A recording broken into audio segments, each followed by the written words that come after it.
Hai, assalamualaikum warahmatullahi wabarakatuh.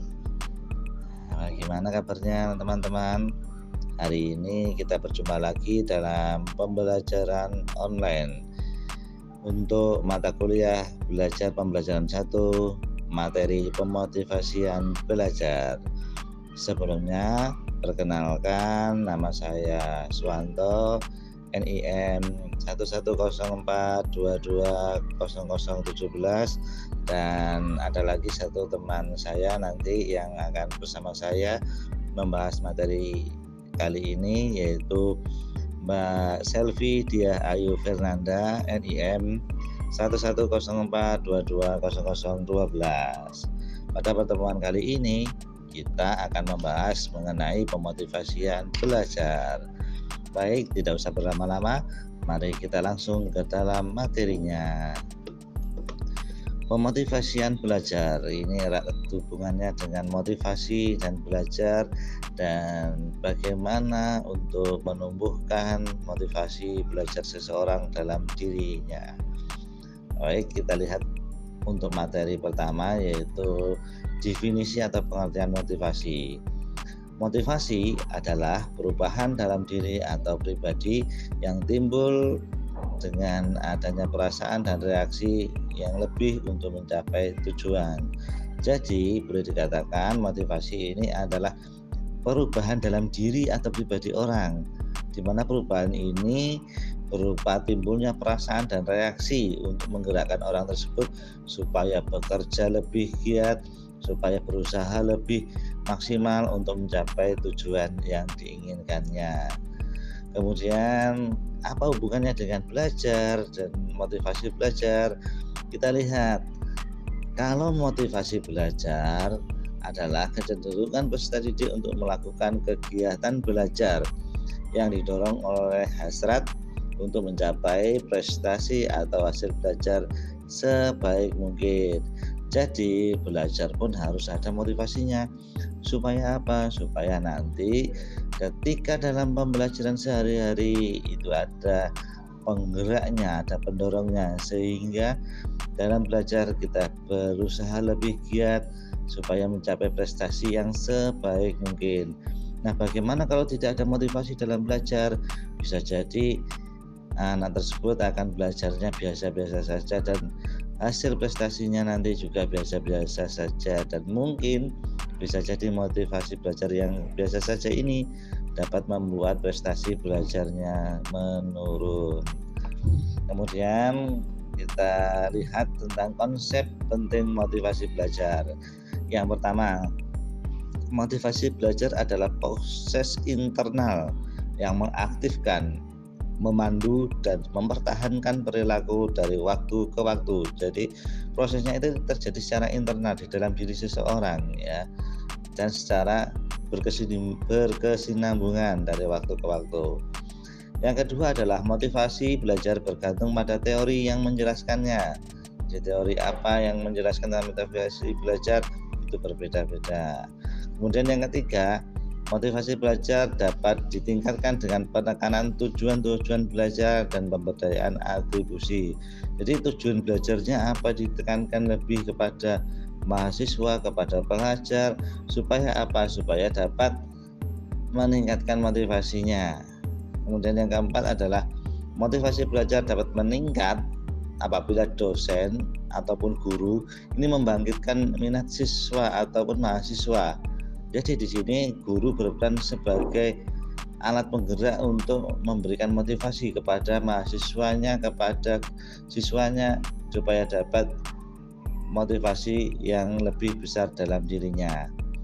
Yang kelima, motivasi belajar dapat meningkatkan diri mahasiswa ataupun siswa apabila dosen ataupun guru itu memberikan ganjaran yang memiliki kontingen spesifik dan dapat dipercaya. Jadi ini berupa reward. Reward ini diberikan kepada siswa atau mahasiswa yang berkompetensi, yang dapat dipercaya, yang spesifik, supaya apa? Supaya menjadi motivasi bagi dirinya. Kemudian yang keenam, motivasi berprestasi dapat definisikan sebagai kecenderungan umum untuk mengupayakan keberhasilan dan memilih kegiatan yang berorientasi pada keberhasilan ataupun kegagalan.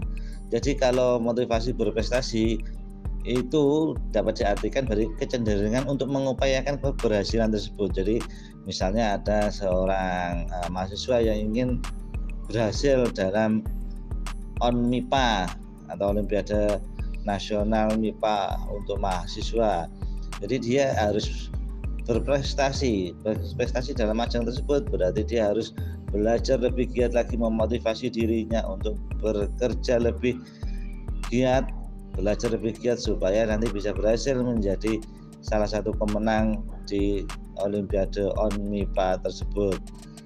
Selanjutnya kita lihat proses terjadinya motivasi belajar. Nah, proses ini dapat dilihat pada gambar yang sudah kami tampilkan di slide, bahwa sesuai dengan alur tersebut. Kita lihat yang pertama ada stimulus atau rangsangan yang berasal dari luar.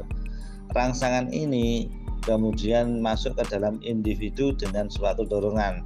Dan kalau kita lihat anak panahnya, maka ini adalah hubungan timbal balik. Artinya apa? Stimulus atau rangsangan ini dapat mempengaruhi individu dengan suatu dorongan. Individu juga bisa memberikan stimulus dan dorongan kepada orang lain. Nah, setelah masuknya stimulus ini kepada diri seseorang yang berupa dorongan, kemudian dorongan ini ada dua alurnya, yaitu faktor intrinsik dan faktor ekstrinsik. Faktor intrinsik ini adalah faktor yang berasal dari dalam diri seseorang, dalam dirinya pribadi, ya, tidak ada hubungan dengan orang di luar pribadinya. Sedangkan untuk faktor ekstrinsiknya, yaitu faktor yang berasal dari luar, yaitu dorongan atau motivasi yang berasal dari luar tubuh individu tersebut. Kemudian baik faktor intrinsik maupun faktor ekstrinsik ini menjadi suatu alternatif perilaku dalam diri seseorang, sehingga diri ini memiliki perubahan dalam pola pikir maupun pola bertindak. Oh, saya ini harus bekerja seperti ini atau melakukan tindakan ini untuk dapat mencapai tujuan ini. Ini dalam pikirannya, dalam benaknya, dalam angan-angannya, tapi belum dilaksanakan. Kemudian setelah dalam alternatif perilaku tadi, pilihan-pilihan tadi langsung diwujudkan dalam penentuan perilaku. Jadi dia memilih daripada beberapa opsi yang ada. Jadi opsi ini merupakan pilihan dari opsi-opsi yang dipandang terbaik dari beberapa alternatif perilaku tadi, kita pilih. Setelah kita pilih, baru nanti endingnya adalah perubahan perilaku yang menjadi lebih baik atau menjadi lebih bagus dari sebelumnya. Itu yang diharapkan. Kemudian kita lihat dari fungsi motivasi dalam belajar.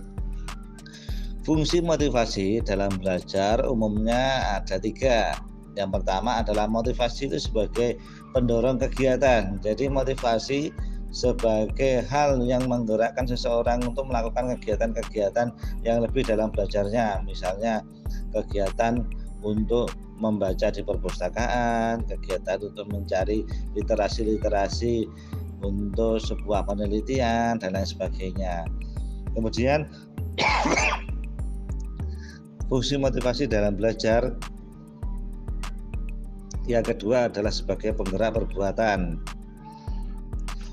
Pada hal ini motivasi itu berperan sebagai penggerak untuk melakukan sebuah perbuatan positif, di mana untuk mencapai suatu tujuan biasanya motivasi ini bergerak sebagai hal yang mendorong untuk melakukan perbuatan-perbuatan yang dimana perbuatan ini dapat membawa kita menuju tujuan yang kita harapkan. Yang ketiga adalah motivasi sebagai pengarah perbuatan. Jadi diantaranya fungsi yang ketiga ini ada banyak pilihan yang dapat diambil, namun motivasi ini sebagai pengarah perbuatan ini menentukan pilihan-pilihan mana yang lebih tepat kita ambil supaya tidak salah dalam menentukan dan mencapai tujuan.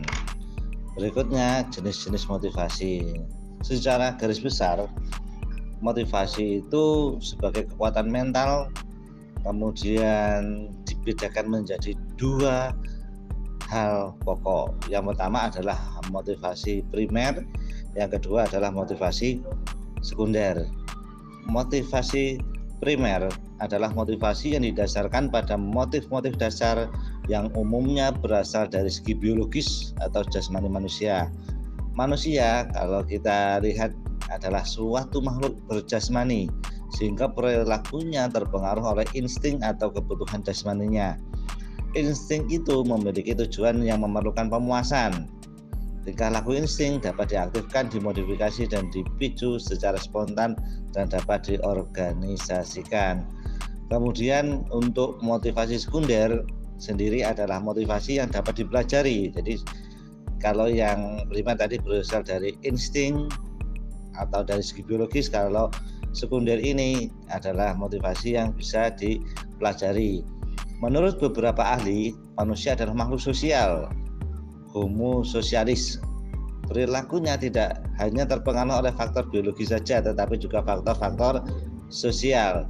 Motivasi sekunder ini memegang peranan penting dalam kehidupan manusia sebagai makhluk sosial, karena manusia harus bersosialisasi agar dapat mempertahankan kehidupannya.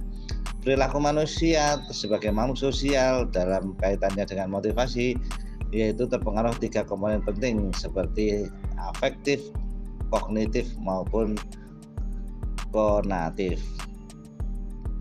Berikutnya adalah mengenai motivasi belajar dan sifatnya. Kalau kita lihat motivasi belajar berdasarkan sifatnya ini terbagi menjadi dua, yaitu motivasi secara intrinsik maupun motivasi secara ekstrinsik. Motivasi secara intrinsik adalah dorongan agar peserta didik melakukan kegiatan belajar dengan maksud mencapai tujuan yang terkandung dalam perbuatannya itu sendiri. Artinya dia melakukan dorongan itu dalam dirinya, tidak dari luar dirinya. Kemudian kalau motivasi ekstrinsik adalah dorongan atau perilaku seseorang yang ada di luar perbuatan yang dilakukannya. Jadi ini dipengaruhi oleh orang-orang ataupun motivasi ataupun sugesti dan stimulus dari luar. Berikutnya untuk materi selanjutnya akan disampaikan oleh teman saya. Kami persilahkan. Menurut Biggs dan Telfer bahwa ada 4 golongan motivasi belajar peserta didik, antara lain yaitu motivasi instrumental, yaitu motivasi peserta didik belajar karena didorong oleh adanya hadiah atau menghindari hukuman. Selanjutnya yaitu motivasi sosial, yaitu motivasi peserta didik untuk belajar menyelenggarakan tugas. Dalam hal ini, keterlibatan peserta didik pada tugas sangat menonjol. Yang ketiga yaitu motivasi berprestasi, yaitu sebuah semangat yang dilakukan peserta didik untuk belajar dengan harapan dapat meraih prestasi atau keberhasilan yang telah ditetapkan. Terakhir yaitu motivasi intrinsik, yaitu semangat peserta didik untuk belajar karena keinginannya sendiri. Dalam memotivasi peserta didik pastinya ada prinsip-prinsip yang digunakan, yaitu yang pertama, pujian lebih efektif daripada hukuman. Ketika seorang peserta didik tidak memiliki semangat untuk belajar, bukan berarti anak tersebut harus dihukum maupun dimarahi. Tetapi kita bisa menggunakan cara yang halus terlebih dahulu, misalnya seperti memujinya. Ketika anak mendapatkan pujian, tentunya mereka akan merasa senang dan merasa dihargai dengan apa yang telah dilakukan. Disitulah biasanya mereka akan memiliki semangat baru untuk menjadi lebih baik agar lebih dihargai. Selanjutnya, pemahaman yang jelas terhadap tujuan akan merangsang motivasi. Ketika seseorang sudah menyadari tujuan apa yang ingin mereka capai, biasanya mereka lebih bersemangat dalam mengejar hal tersebut. Berbeda dengan seseorang yang tidak begitu mengerti apa sebenarnya tujuannya melakukan suatu hal. Prinsip yang selanjutnya yaitu, semua peserta didik mempunyai kebutuhan psikologis tertentu yang harus mendapat kepuasan. Semua manusia pasti memiliki kebutuhan psikologisnya masing-masing. Ketika mereka merasa memiliki kebutuhan dalam psikologisnya, pasti mereka akan mempunyai dorongan untuk memenuhi kebutuhan tersebut, sehingga akan timbul semangat dalam dirinya. Selanjutnya, motivasi yang berasal dari dalam individu lebih efektif daripada motivasi yang dipaksakan dari luar. Motivasi yang dipaksa dari orang lain rasanya sangat berbeda dengan motivasi yang timbul dari diri sendiri. Setiap manusia pasti lebih mengerti apa yang dibutuhkan dirinya dan tujuan apa yang ingin dicapainya. Sesuatu yang dilakukan dengan kemauan sendiri pasti akan lebih enak dalam menjalaninya daripada melakukan sesuatu yang disuruh oleh orang lain. Yang terakhir, motivasi yang besar erat hubungannya dengan kreativitas peserta didik. Dengan teknik mengajar tertentu, motivasi siswa dapat ditujukan kepada kegiatan-kegiatan kreatif. Motivasi yang telah dimiliki oleh murid apabila diberi semacam penghalang seperti adanya ujian yang mendadak, peraturan-peraturan sekolah, dan lain-lain, maka kegiatan kreativitasnya akan timbul sehingga ia lolos dari penghalang tersebut. Untuk meningkatkan motivasi siswa, seorang guru harus memiliki cara agar anak tersebut terus memiliki motivasi. Misalnya, dengan memberikan angka. Memberi angka dalam pembelajaran mempunyai arti penting bagi peserta didik. Angka dalam hal ini sebagai simbol dari nilai kegiatan belajar peserta didik. Banyak peserta didik hanya termotivasi belajar karena mengejar nilai ulangan atau nilai-nilai pada rapot supaya angkanya baik. Angka-angka yang baik itu bagi para peserta didik merupakan motivasi yang sangat kuat. Tetapi ada juga peserta didik belajar hanya ingin mengejar naik kelas saja. Ini menunjukkan motivasi yang dimilikinya kurang berbobot bila dibandingkan dengan teman-temannya yang menginginkan angka yang baik. Selanjutnya dengan memberikan hadiah. Hadiah juga dapat dikatakan sebagai motivasi, tetapi tidaklah selalu demikian, karena hadiah untuk suatu pekerjaan mungkin tidak akan menarik bagi seseorang yang tidak senang dan tidak berbakat untuk sesuatu pekerjaan tersebut. Yang ketiga yaitu saingan atau kompetisi. Saingan atau kompetisi dapat digunakan sebagai alat motivasi untuk mendorong belajar peserta didik. Persaingan, baik persaingan individual maupun persaingan kelompok, dapat meningkatkan prestasi belajar peserta didik. Yang keempat yaitu memberi ulangan. Peserta didik akan menjadi giat belajar kalau mengetahui akan adanya ulangan. Oleh karena itu, memberi ulangan juga merupakan sarana motivasi. Tetapi yang harus diingat oleh guru, jangan terlalu sering memberikan ulangan karena bisa membosankan dan bersifat rutinitas. Selanjutnya yaitu dengan mengetahui hasil. Dengan mengetahui hasil pekerjaan, apalagi jika terjadi kemajuan, akan mendorong peserta didik untuk lebih giat belajar. Semakin mengetahui bahwa grafik hasil belajar meningkat, maka akan ada motivasi pada diri peserta didik untuk terus belajar. Dengan suatu harapan, hasilnya akan terus meningkat. Selanjutnya, yaitu dengan memberikan pujian. Apabila ada peserta didik yang berhasil menyelesaikan tugas dengan baik, perlu diberikan pujian. Pujian ini adalah bentuk reinforcement yang positif dan sekaligus merupakan motivasi yang baik. Oleh karena itu, supaya pujian ini merupakan motivasi, pemberiannya harus tepat. Dengan pujian yang tepat akan memupuk suasana yang menyenangkan dan mempertinggi. Selanjutnya yaitu dengan hukuman. Hukuman sebagai reinforcement yang negatif, tetapi jika diberikan secara tepat dan bijak, bisa menjadi alat motivasi. Oleh karena itu, guru harus memahami prinsip-prinsip pemberian hukuman. Yang kedelapan yaitu hasrat untuk belajar. Hasrat untuk belajar berarti ada unsur kesengajaan atau ada maksud untuk belajar. Hal ini akan lebih baik bila dibandingkan segala sesuatu kegiatan tanpa maksud. Hasrat untuk belajar berarti pada diri peserta didik memang ada motivasi untuk belajar sehingga tentu hasilnya akan lebih baik. Selanjutnya yaitu minat. Motivasi sangat erat hubungannya dengan unsur minat. Motivasi muncul karena ada kebutuhan, begitu juga dengan minat, sehingga tepatlah kalau minat merupakan alat motivasi yang pokok. Proses belajar ini akan berjalan lancar jika disertai dengan minat. Minat dapat dibangkitkan dengan cara-cara yaitu yang pertama, membangkitkan adanya suatu kebutuhan. Yang kedua, menghubungkan dengan persoalan pengalaman yang lampau. Yang ketiga, memberi kesempatan untuk mendapatkan hasil yang baik. Dan yang keempat, menggunakan berbagai macam bentuk mengajar. Yang terakhir yaitu tujuan untuk diakui. Tujuan yang diakui dan diterima baik oleh peserta didik merupakan alat motivasi yang sangat penting. Sebab dengan memahami tujuan yang harus dicapai, karena dirasa sangat berguna dan menguntungkan, maka akan timbul gairah. Sekian video pembelajaran tentang pemotivasian belajar. Sampai jumpa. Wassalamualaikum warahmatullahi wabarakatuh.